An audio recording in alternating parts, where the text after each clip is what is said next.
Good morning, people. Good morning from Jerusalem.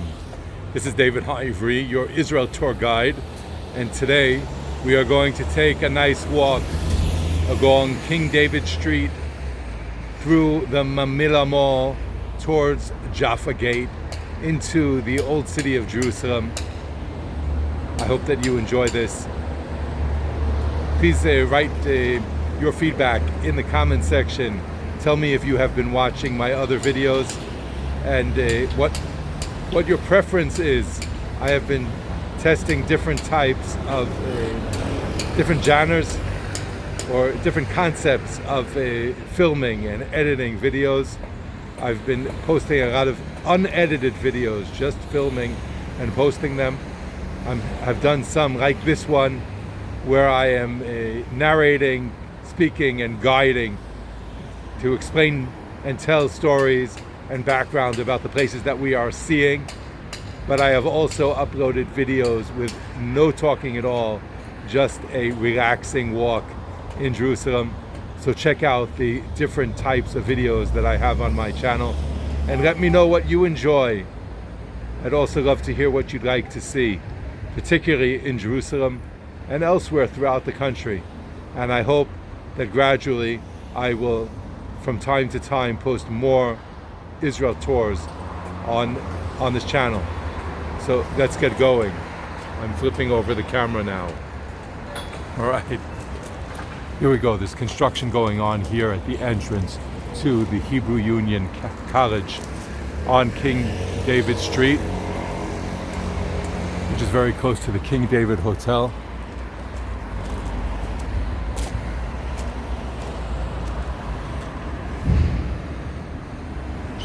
We're walking down onto the street. From here we can see the tower of the YMCA Hotel, which is across the street from the King David.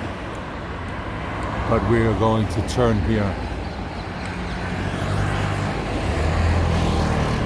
to the east, facing towards Mamilla now.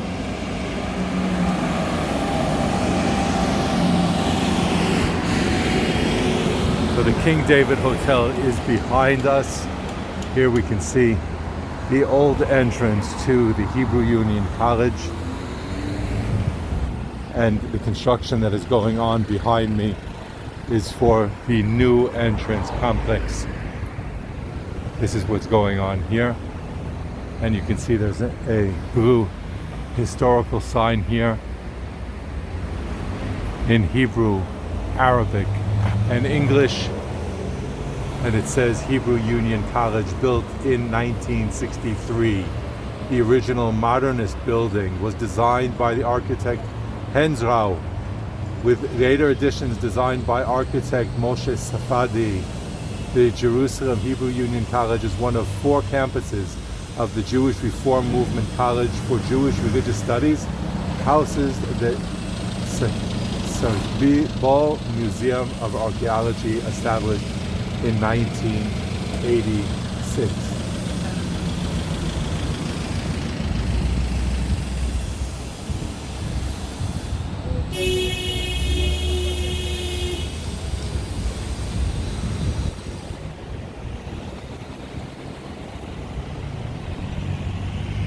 At the end of the little street ahead of us, you can see the Palace Hotel, the old Palace Hotel that has been renovated and has become the Waldorf Astoria, the Jerusalem Waldorf Astoria.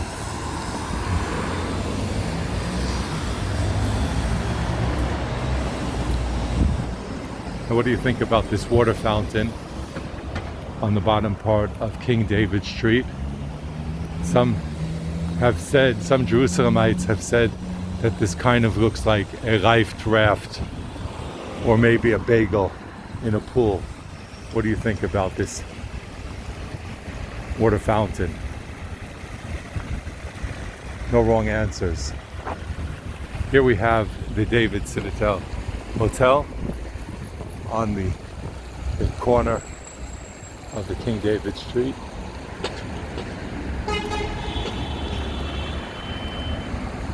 And ahead of us King David. And the Agron corner. You know, a lot of people waiting for their connections, their guides and buses to pick them up for their day's activities.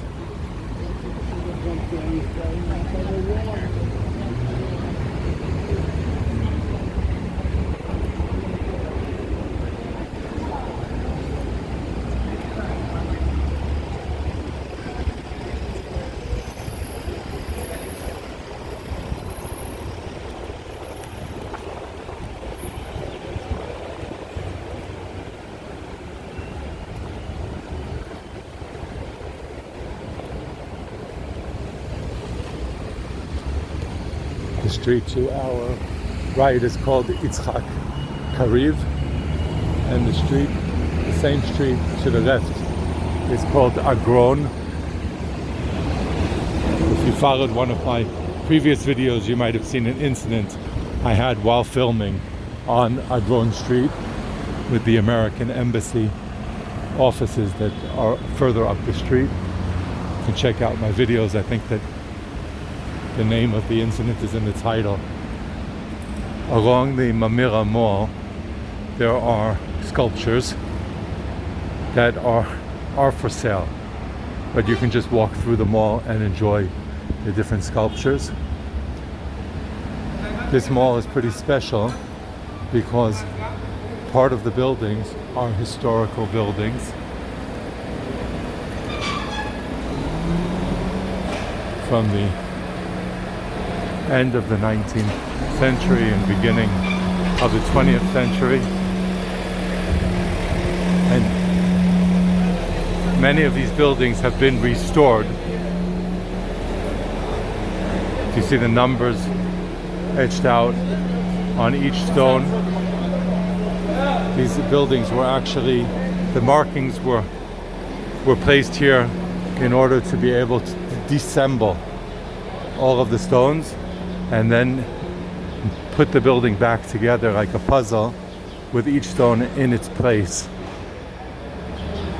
So they were disassembled, and a modern building was built using this as the frame, but inside the walls are all concrete. And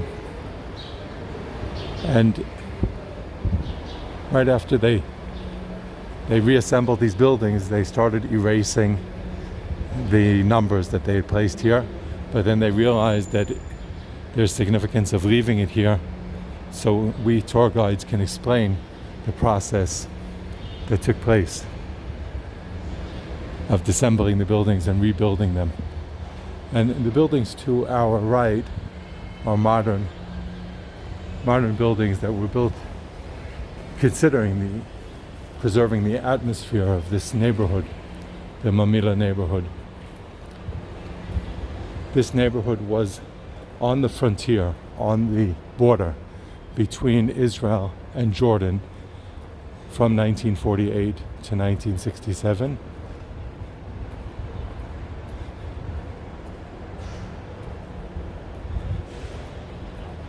At the end of that war, Israel controlled a small part of Jerusalem that many call West Jerusalem, and this is the very edge. The place that we're walking now is the very edge of that area, and just ahead of us was the area controlled by Jordan. After the establishment of the state, many immigrants or refugees, Jews who had come from Europe and Arab countries, were placed to live in these homes that weren't in a very great condition and were in a very inconvenient location, being that they were on the border with Jordan and it was a hostile border. It was actually pretty dangerous here in this neighborhood. Think that just a few meters away there were Jordanian soldiers on the walls of the old city of Jerusalem. And people in these neighborhoods that were along the border between Israel and Jordan, people were targeted and shot injured, killed during those 19 years that the border between Israel and Jordan was at this place. You see the square ahead of us with this little yellow triangle for the maintenance. Very often in the mornings they wash down the entire floors here. It's pretty quiet now. It's 5 to 8 in the morning. But during the day, thousands of people walk through this mall, visit the coffee shops and all of the stores. You see this little auditorium here. And then above us, you can see the Ottoman walls of the old city of Jerusalem. So imagine the Jordanian soldiers were there on top of those walls. And this was a residential neighborhood. It was really a commercial center that became a residential neighborhood. And where I'm standing right now, this was actually the border. This was the end of the neighborhood, and the area ahead of us was no man's land. It was an area where it was forbidden for civilians to enter. The Jordanians are on top of the walls, and we're going to walk to the end of the Mamila Mall and then walk up to the Jaffa gate, which again, this area was a no man's land, and Jaffa's gate, the other side of Jaffa's gate, was controlled by the Jordanians, and there was no passage from Israel into the old city of Jerusalem that was controlled by the Jordanians.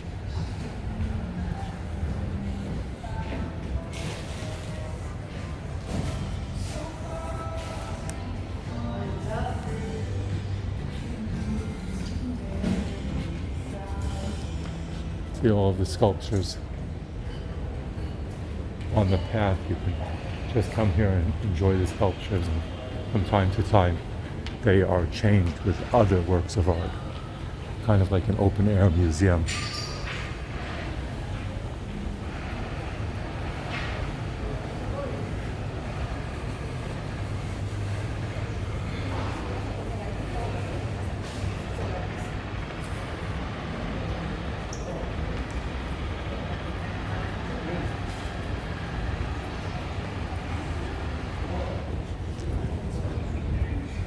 The municipality has done a great work making Jerusalem accessible to people in wheelchairs. So a lot of the places that we will be visiting today can be accessed by people in wheelchairs, although Jerusalem is on hills and we're going to see a lot of steps. There are, in many of these places, there are ramps where we can walk around to get from this level to the level above us. In some places we need to come around the other side, but still we should be able to find access for people in wheelchairs in many of these locations. We are now at the Jaffa Gate Plaza. We are outside the Jaffa Gate, to the west of the Jaffa Gate, facing the Jaffa Gate. This gate has roads facing two different directions. Coming out, there's this road that is called the Hebron Gate. We're facing south. We'll come back and talk more about the road facing south towards Hebron, but let's spin around and face the west. This road, Jaffa Road, faces the west. The road and the gate are named for Jaffa. Jaffa is an ancient port city on the eastern coast of the Mediterranean, which means that it is west of Jerusalem. And Jaffa historically was the port city for Jerusalem. People leaving Jerusalem, the old city, to Jaffa, to the port, would be facing this way. And people coming from Jaffa to Jerusalem would arrive at this gate. The walls that we see around us are the Ottoman walls of the old city of Jerusalem. They go all around the old city, and we say again and again, the old city, the old city, the old city. This city, up until the end of the 19th century, Jerusalem was inside these walls. Only at the end of the 19th century, starting at about 160 years ago, did people start breaking out of the walls and building new neighborhoods. So I'm facing to the west and to the south, and you can see all of the building around us. Modern Jerusalem, West Jerusalem, North Jerusalem, East Jerusalem, South Jerusalem. I'm facing south now. All of this began about 160 years ago. The first Jewish neighborhood that was built outside of the old city of Jerusalem was here to the south. You can see a windmill right over here. See that white building is a windmill, and that was built by Jewish philanthropist whose name was Moses or Moshe Montefiore in 1857, and then he built a new neighborhood outside of the walls of the old city of Jerusalem in 1860. That neighborhood is called Mishkanot Shananim, which was the first Jewish neighborhood outside of the walls of the old city of Jerusalem. And now it doesn't seem to be very far away because we have closer neighborhoods and we can walk right over there. Take us about 15-20 minutes to walk to Mishkanot Shananim.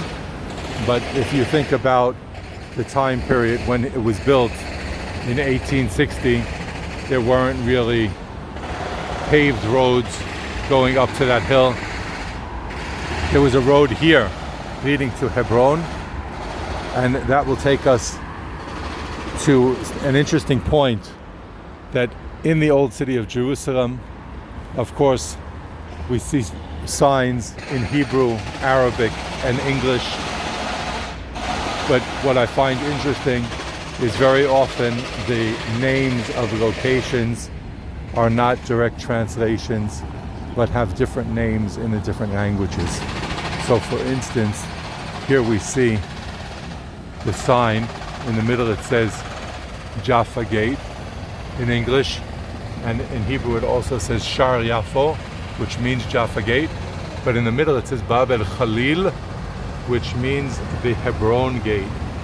I explained why it's called the Jaffa Gate, because it faces towards Jaffa.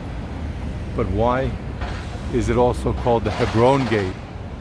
It's called the Hebron Gate because not only does it have a road that faces west towards Jaffa, but it also has a gate, it has a road that faces to the south towards Hebron. In Arabic, Hebron is called El Khalil, the friend, which is named for Abraham, the father of the nation of Israel, but also the father of Islam. Abraham is considered to be the friend of God. And in our tradition, Abraham is buried in Hebron. So the city of Hebron in Arabic is called El Khalil, which means the friend, named for Abraham, who was buried there in Hebron. And the Jaffa Gate in English and Hebrew, Shar Yafo, facing west, is also called the Hebron Gate, Bab el Khalil, in Arabic, because it faces south to Hebron. Inside the Jaffa Gate there is a carved inscription that has the Shahada, the Muslim vow of faith. But typically the Muslim vow of faith says, La Allah ila Allah, Muhammad Rasul Allah. There's no God aside for Allah, and Muhammad is the messenger of God. I'm facing the inscription now, but this Shahada has a different wording that is unique for this place. It says La Allah ila Allah, there's no God aside for Allah. Ibrahim, Khalil Allah. Ibrahim is the friend of God. We see the doors, these huge doors on the Jaffa gate. These doors were closed in ancient times until the end of the 19th century. Every night they would close these doors, and the gates were the protection for the residents of Jerusalem. The people who lived in Jerusalem relied on these gates to protect them from bandits and wild animals and dangers that are found outside of the gates. On the doorway of the gate you can see a mezuzah. A mezuzah is a Jewish tradition to place an inscription of the words of the Torah on a parchment, written on a parchment by a scribe and placed in a box on the doorway. This is a mezuzah. It says Shema Yisrael, Hear O Israel, the Lord is our God, the Lord is one. Now we're entering the Jaffa gate. Inside the gate we can see an historical photograph of the Jaffa gate as it looked about 110 years ago, and you can see that there were additional buildings on the Jaffa gate. There was a clock tower, there was a tax office, a hotel, but all of those buildings were taken down by the British, who conquered Jerusalem in 1917. We have walked into the Jaffa gate in the old city of Jerusalem. You can see that there are begale, breads with sesame seeds that are sold here. You typically can find these merchants throughout the day. There's a tourist information office here that is not open yet today, and there is a map of the old city of Jerusalem stationed on the wall here. If you come at open hours for the Tourist Information Center, you can receive a free map of the old city of Jerusalem. Here, looking closer at the map, we can see that we came in through the Jaffa gate on the western side of the city. Here we're coming closer. We came in through the Jaffa gate. We are now inside the Jaffa gate. You can see the yellow dot. There are public restrooms here upstairs. These restrooms are accessible to people who can walk upstairs. If you cannot walk upstairs, there are other restrooms that I could take you to. And just south of the Jaffa gate, you can see the Tower of David complex. The Tower of David complex is the tower, the palace of Jerusalem from Hasmonean times, from at least the 2nd century BCE. In Jerusalem there are known to be 4 quarters: the Christian quarter, the Muslim quarter, the Jewish quarter, and the Armenian quarter, and the Temple Mount. We'll proceed to walk through some of those quarters now.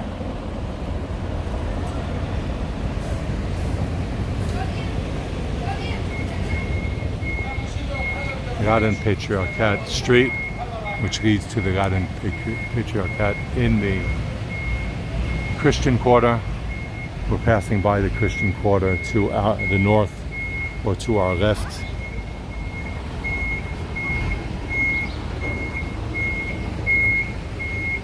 By the way, this square that we are in now, inside the Jaffa gate, is named for the Caliph, the 4th Caliph of Islam, Omar ibn al-Khattab, who conquered the city of Jerusalem in 638.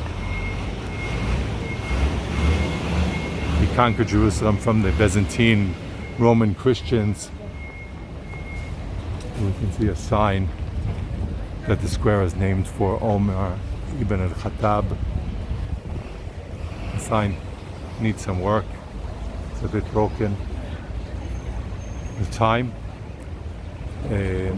Omar ibn Khattab conquered Jerusalem from the Byzantine Christians, and he opened up Jerusalem of course, to Muslims, but also to Jews who were forbidden from living in Jerusalem by the Byzantine. He allowed Jews to re-enter the city, the holy city, to the Jews.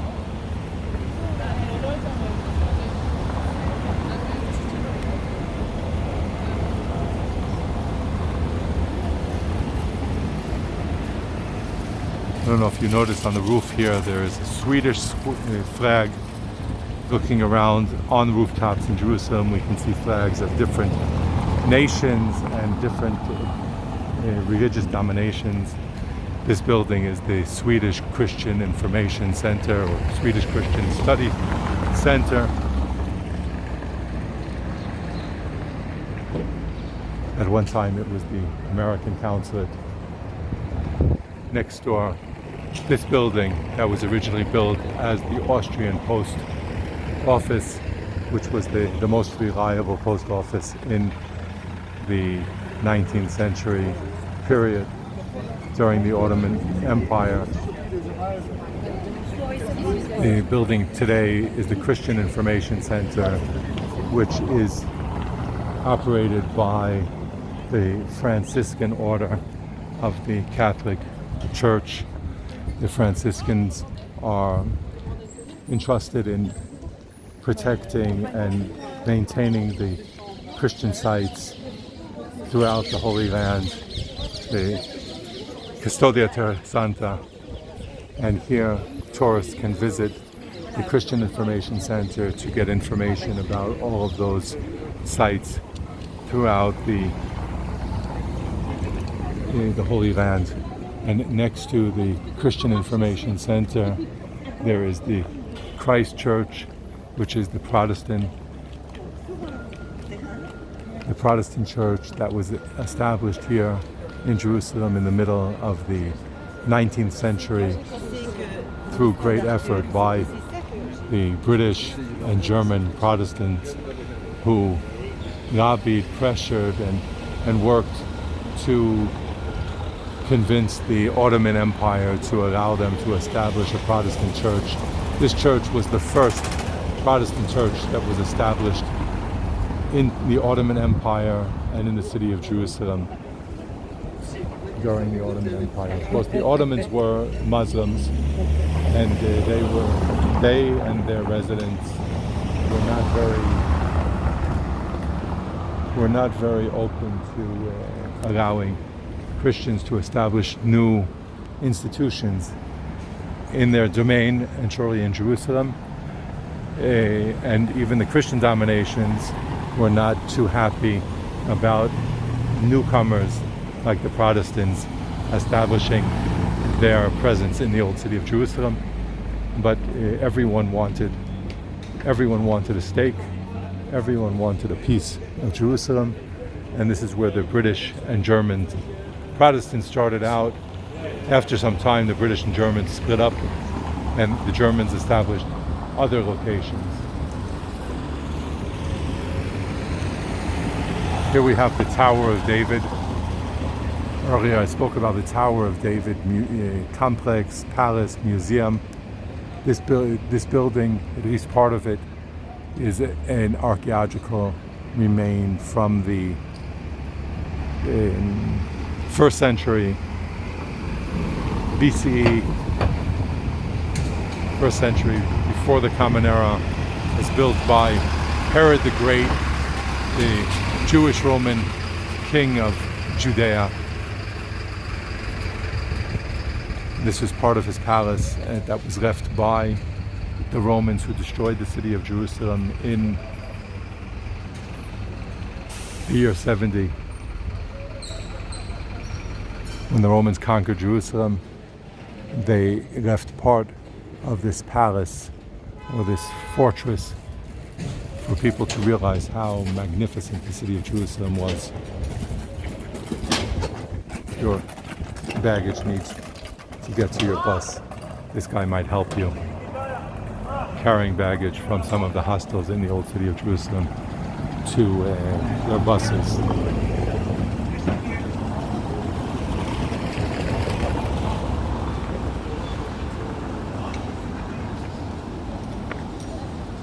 We will walk through the David Street.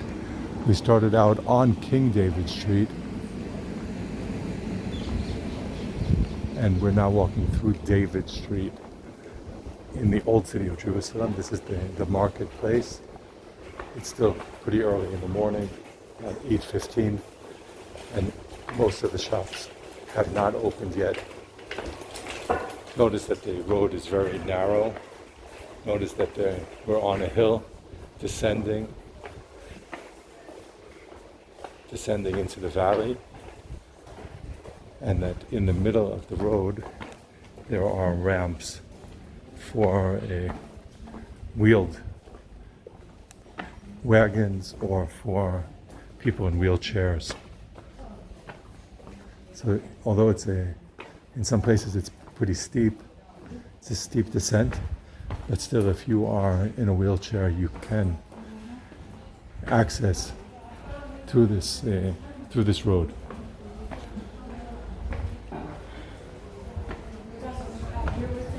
This is the Christian Quarter Street. Again, to the north is the Christian Quarter. Notice the tourists trying to figure out on the map where they're going. The old, narrow, twisting roads of the old city of Jerusalem can be like a maze. It's very common to see people trying to figure out how to get around.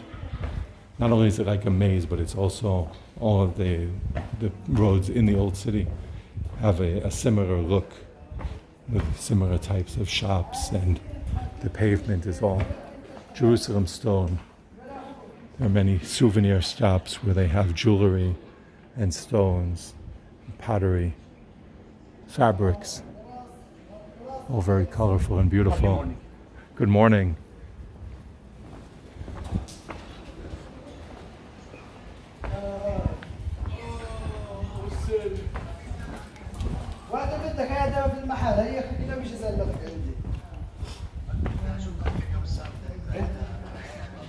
ان شاء الله في المحل يلا بناخذ على الدبابه بناخذك على الدبابه بناخذك السير على البوستي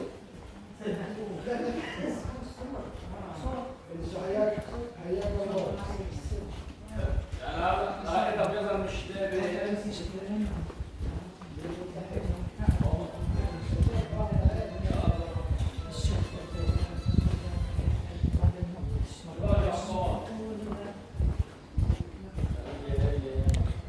Moristan Street leads to the Lutheran Church and to the Church of the Holy Sepulchre and the Church of Alexander Nevsky, the Russian church.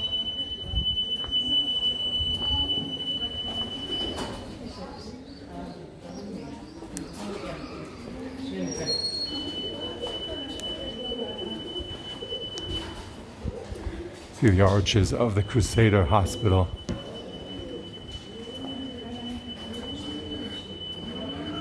Over 800 years old.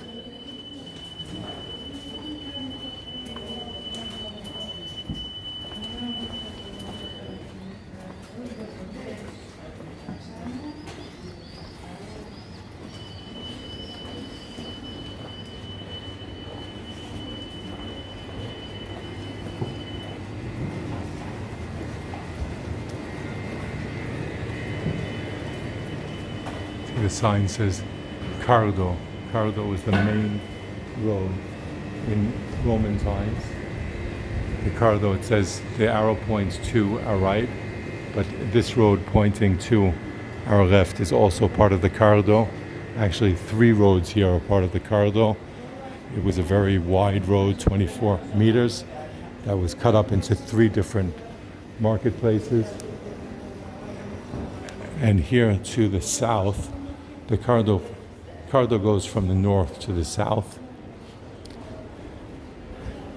At this point ahead of us, just beyond the Israel flag, the Cardo becomes an art gallery section.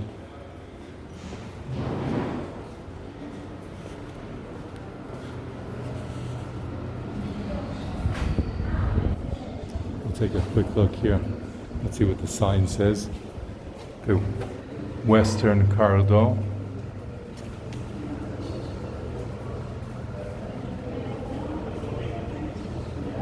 I'm trying to figure out what they mean by the Western Cardo. This is the Southern Cardo, remains of a magnificent main road from the Roman Byzantine period, serving throughout time until today as the major thoroughfare for shopping. Yes, and that's the point, that this main road that was built by the Romans starting in the year 132 or 35, as the main thoroughfare, the Fifth Avenue of Jerusalem from Roman times, is still used as a main thoroughfare for business. On the northern part, it's used today as the Arab Shuk or Souk in the Muslim quarter. North of us leads into the Muslim quarter. South of us leads into the Jewish quarter. This section is an art gallery area.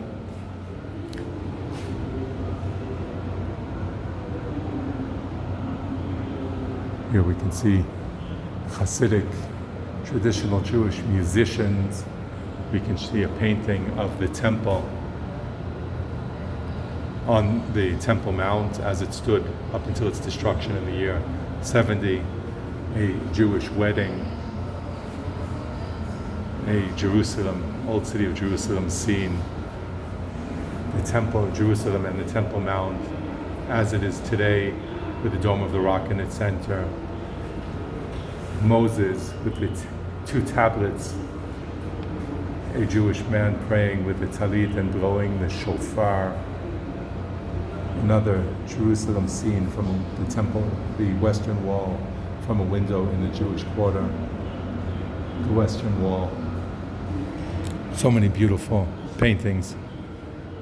On the Cardo, this is the ancient road. Below us we can see some of the arches and shops from Roman times.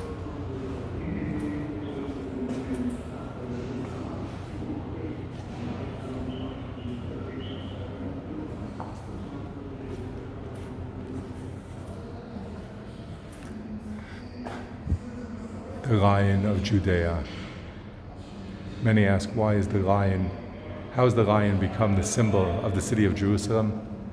The lion is the symbol of the tribe of Judea. And we also see the lamb, the lion and the lamb.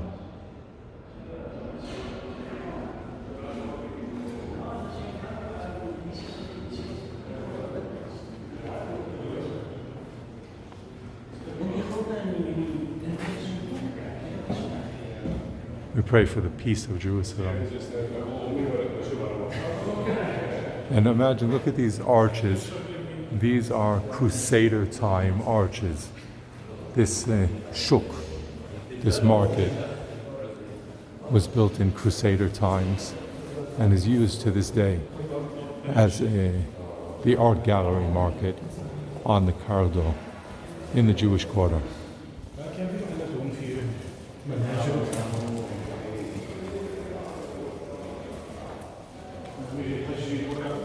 I see some pretty mezuzah or mezuzot.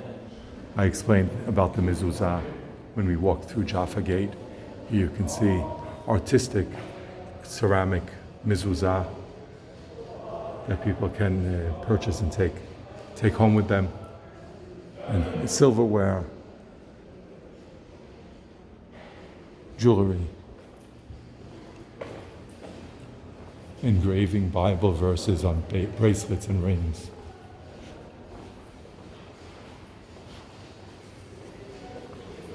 Here we see more artwork.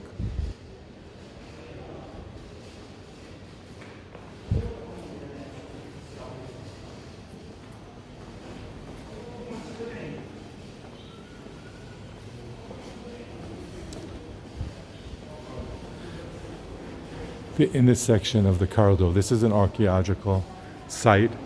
It's the same ancient road from the Byzantine times.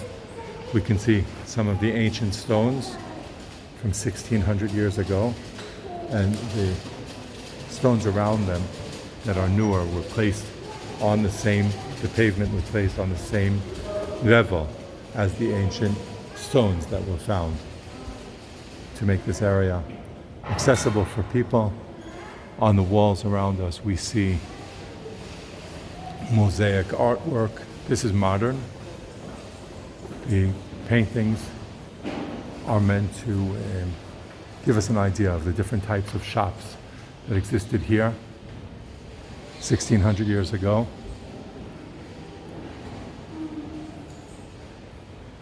See a musical instrument shop, a jewelry shop,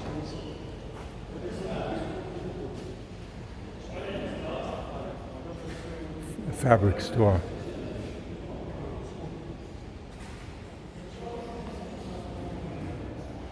fruits and vegetables,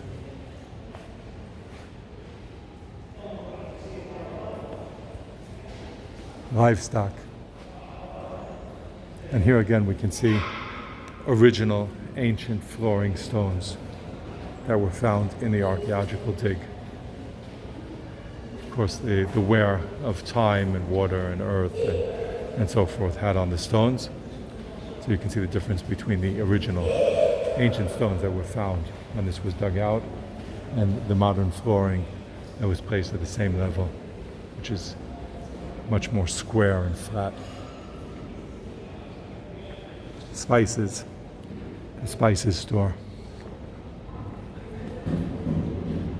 This is a pottery store. And here we have an explanation in Hebrew and English.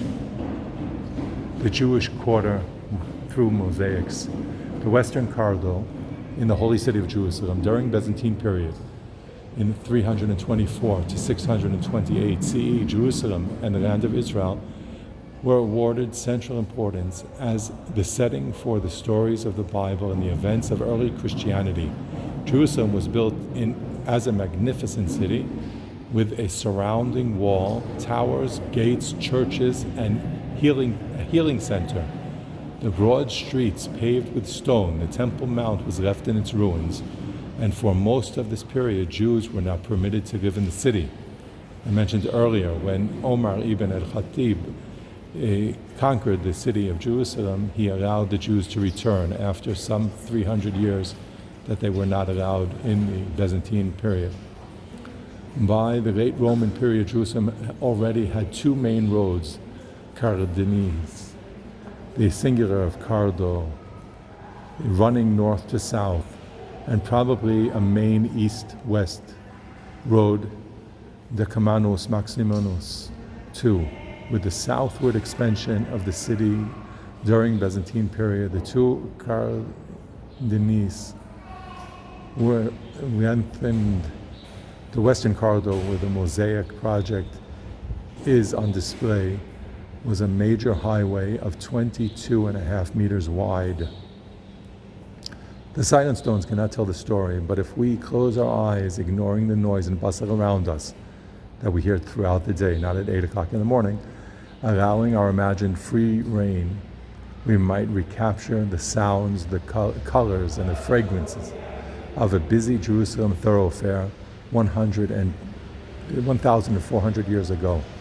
The Mosaic Project in the Cardo is part of a broader initiative advanced by the Company for the Restoration and Development of the Jewish Quarter over the past few years to enhance the Old City tourist experience. Other projects include the Horva Synagogue, the Tiferet Yisrael Synagogue, and upgrading of the Broad Wall site.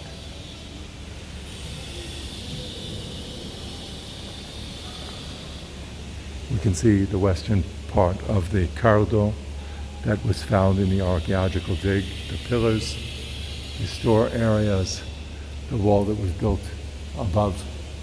All of this is from Byzantine times.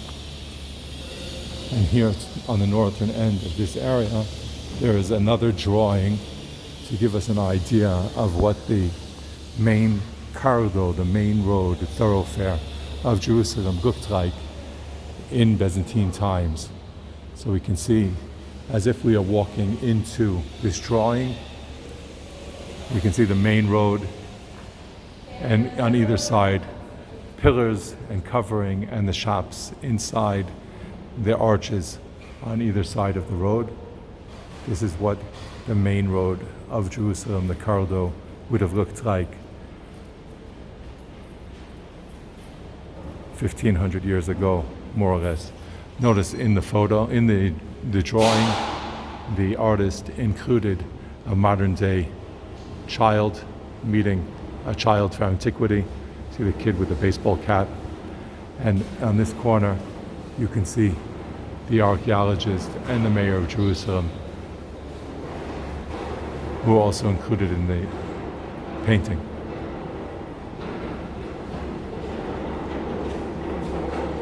And above us, you can see the Jewish quarter in its current state today. There's a very interesting story of how this main road was found. You can see that it is some 3 meters below the street level, and in some places 4.5 meters below the street level. The archaeologists who dug here asked the government to allow them to dig after Israel recaptured the old city of Jerusalem. They believed that if they dug here, they would find the main road, and they had this belief based on an ancient map that was found in Madaba, in the east of the Jordan River. This is a replica, blown up or enlarged, of the map of Midva. Midva is a map of the entire Middle East area with all of the holy places. A 1600-year-old map, and there's a segment that shows Jerusalem in detail. And here we can see an explanation of this map. Based on this map, we are now here. We're here on this map. Based on this map, they saw this main road. This is the Cardo.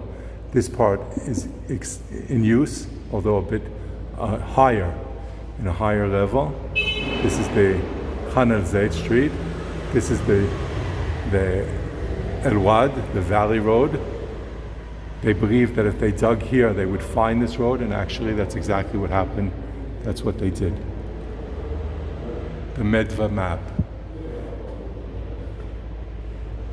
Madaba map of Jerusalem and its inversions. The Madaba map is a floor mosaic from an ancient Byzantine church depicting the land of Israel, Transjordan, and parts of Sinai Peninsula. The mosaic was discovered in 1884. Unlike modern maps, which are orientated northwards, the Madaba map faces eastward. The depiction of some of the structures combine an aerial view and an eye-level perspective. The buildings with religious significance are represented on a larger scale. Thus, while the map has a realistic element, it also reflects a religious, ideological aspect. The city of Jerusalem appears in elliptical form at the center of the map, surrounded by a wall and towers and gates. On the western bottom side of the city, we find the area where David's citadel and the Jaffa gate are situated today. We note the western Cardo and the eastern Cardo, both extending from Damascus Gate on the left side of the city. The Church of the Holy Sepulchre, the Nia Church, and the Hagai Sion Church are clearly represented, but the Temple Mount is difficult to identify. The omission can be explained as an attempt to eradicate the memory of the Jewish temple. Around Jerusalem are famous sites which appear in their Greek names. See the chart. The project of the company for the restoration, reconstruction, and development of the Jewish quarter in the old city of Jerusalem, in conjunction with Jerusalem Foundation, and the help of a donation by Deborah Pell and family. Oh, that's the Madaba map.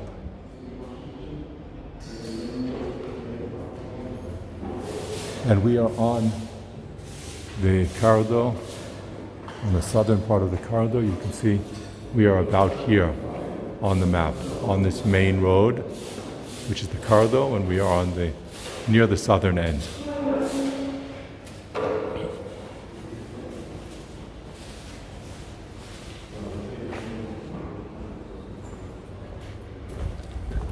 And here we'll walk to the very southern end that is seen today. We cannot dig further to the south because there are buildings that are active in use above us, so we can't dig here. But this far we can see the ancient flooring and modern flooring that has been added on in its place where original flooring was missing or not really usable. And to the western side we can see the place where the stores stood on the western side of the road, and there were other stores on the eastern side of the road. This arch was one of the stores.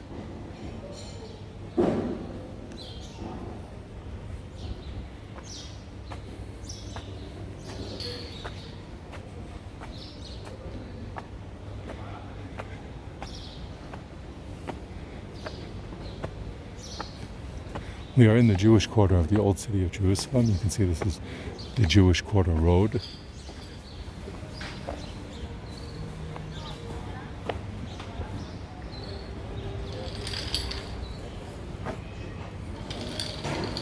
The Jewish Quarter Defenders Monument.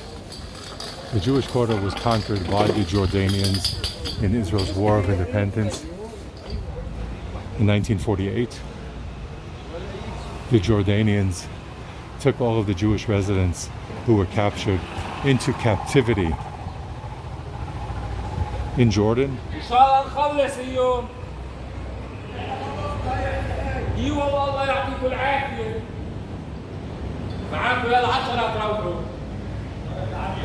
The Jordanians blew up the synagogues in the Jewish quarter. This is a remake of the Horva synagogue that was built about 15 years ago, based on historical photographs, a copy of the original synagogue that stood here at the same place. This is one of 3 major synagogues that were blown up, were destroyed by the Jordanians, and were rebuilt in modern times. This was the first that was completed, the Horva synagogue. The third is almost complete now. We can see the dome roof under construction. To the east, that is the Tiferet Israel synagogue that is almost complete now. We'll walk by that synagogue and just get a glimpse of the Temple Mount.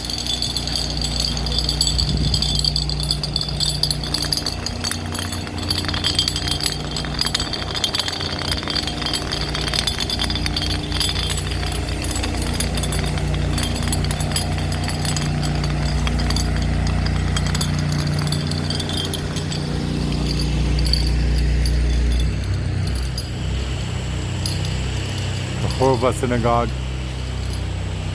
Here on the wall there is a historical photo of the Jewish quarter before it was captured by the Jordanians, and we can see here the Horva synagogue, and here we can see the Tiferet Israel synagogue before they were captured and destroyed. In the center of the Jewish square we can see a replica of the menorah that stood in the Mikdash, in the temple. 7 branches of a candlestick, all made of gold. This has been the symbol of the Jewish people throughout history, and today is also used as the official symbol of the state of Israel.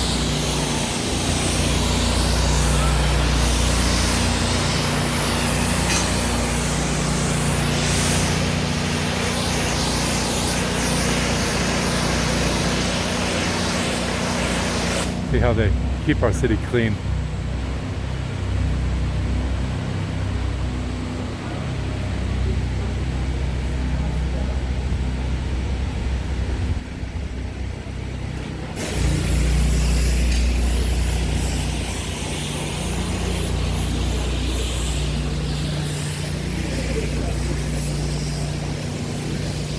This is the Tiferet Israel synagogue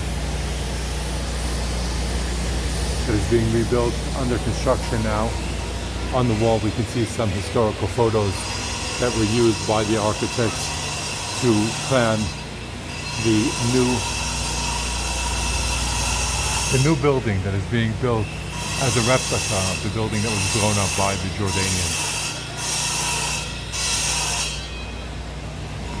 And here on the wall we can see a photo drawing of what the synagogue looked like and will look like when it is completed.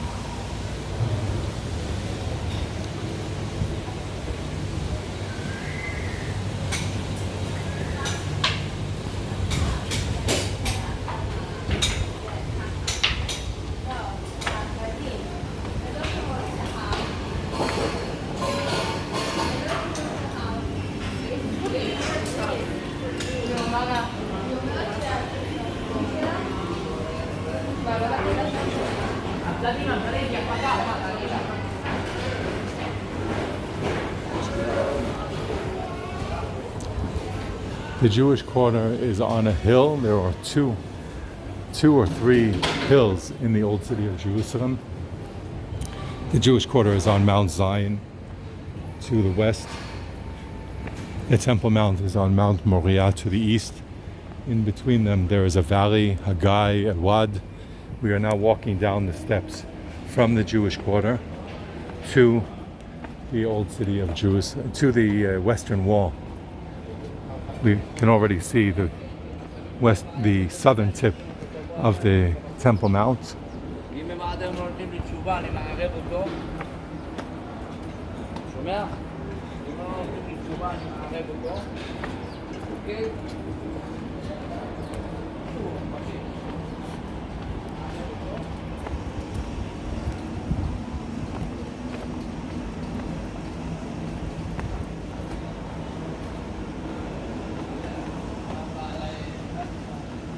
The municipality is now building an elevator here to make this path accessible to people in wheelchairs.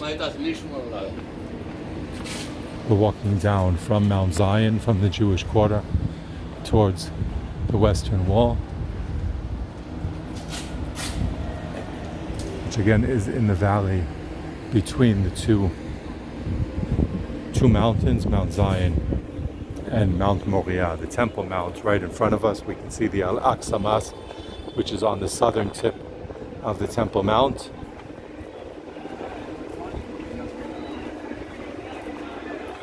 And now we can see the Dome of the Rock, which is in the center of the Temple Mount.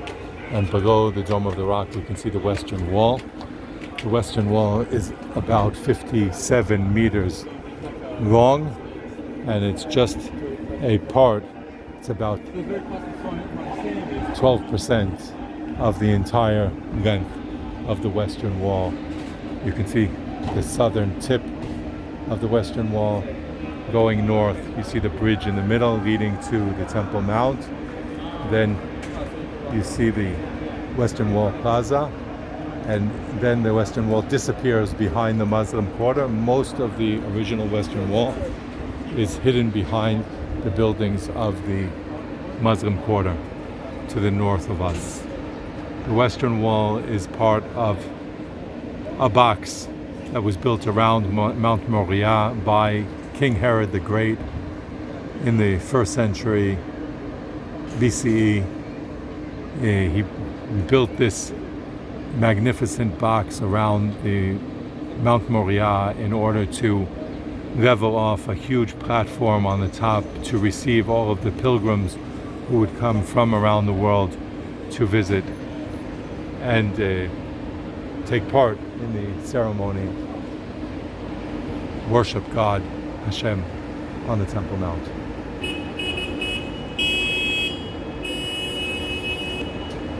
All right, my friends, that's it for today. This is David Hayavri. I hope that you enjoyed this tour. I look forward to hearing back from you.